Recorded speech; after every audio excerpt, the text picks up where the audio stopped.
విశాఖలోని సింహాచలంలో గిరి ప్రదక్షిణ ఘనంగా జరుగుతోంది. సింహాచలం కొండ చుట్టూ 32 కిలోమీటర్లు పెద్ద సంఖ్యలో భక్తులు గిరి ప్రదక్షిణ చేస్తున్నారు. భక్తులతో విశాఖ రోడ్లు రద్దీగా మారాయి. మరింత సమాచారం మా ప్రతినిధి ఆదిత్య పవన్ ప్రత్యక్ష ప్రసారం ద్వారా అందిస్తారు. శ్రీ వరాలక్ష్మీ నరసింహస్వామి గిరి ప్రదక్షిణ మొదలుపెట్టి సుమారుగా 24 గంటల పైన గడుస్తుంది. కానీ పెద్ద సంఖ్యలో భక్తుల రద్దీ కొనసాగుతోంది. ప్రస్తుతం మనం ఎన్ఏడి కూడలి దగ్గర ఉన్నాం. ఎన్ఏడి కూడలి దగ్గర ఎన్ఎస్టీఎల్ నుంచి ఎన్ఏడి కూడలి మీదుగా గోపాలపట్నం సింహాచలం వెళ్ళేటువంటి ప్రధాన తొలిపావంచకు వెళ్ళేటువంటి మార్గం ఇది. సింహాచల గిరి ప్రదక్షిణ మొత్తం 32 కిలోమీటర్లు కొనసాగుతుంది. తొలిమెట్టు దగ్గర కొబ్బరికాయ కొట్టినటువంటి ప్రతి భక్తుడు కూడా అడవివరం, హనుమంతవాక, కైలాసగిరి, అలాగే సీతమ్మధార, మాధవధార, ఇప్పుడు మనకు కనిపిస్తున్నటువంటి ఎన్ఏడి కూడలి తర్వాత గోపాలపట్నం మీదుగా సింహాచలం తొలిమెట్టుకు చేరుకుంటారు. ఈ మొత్తం అంతా కూడా 32 కిలోమీటర్లు.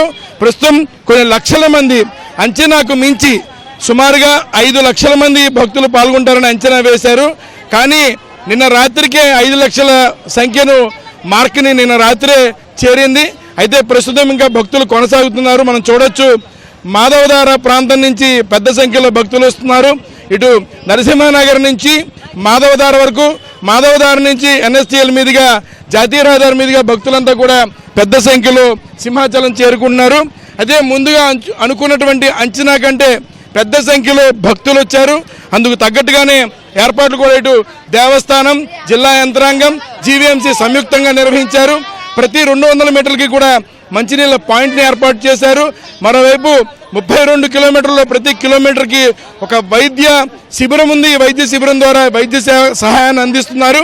భక్తులంతా కూడా ఇది కేవలం ఇటు ఆంధ్ర, తెలంగాణ ప్రాంతం నుంచే కాకుండా ఒరిస్సా, ఛత్తీస్గఢ్ నుంచి కూడా పెద్ద సంఖ్యలో భక్తులు పాల్గొన్నారు.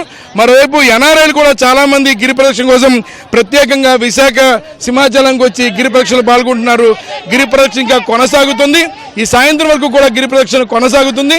అందుకు తగ్గ ఏర్పాట్లంతా కూడా ఇటు దేవస్థాన అధికారులు చేశారు. కెమెరా పర్సన్ శ్రీనివాస్తో ఆదిత్య పవన్, విశాఖపట్నం.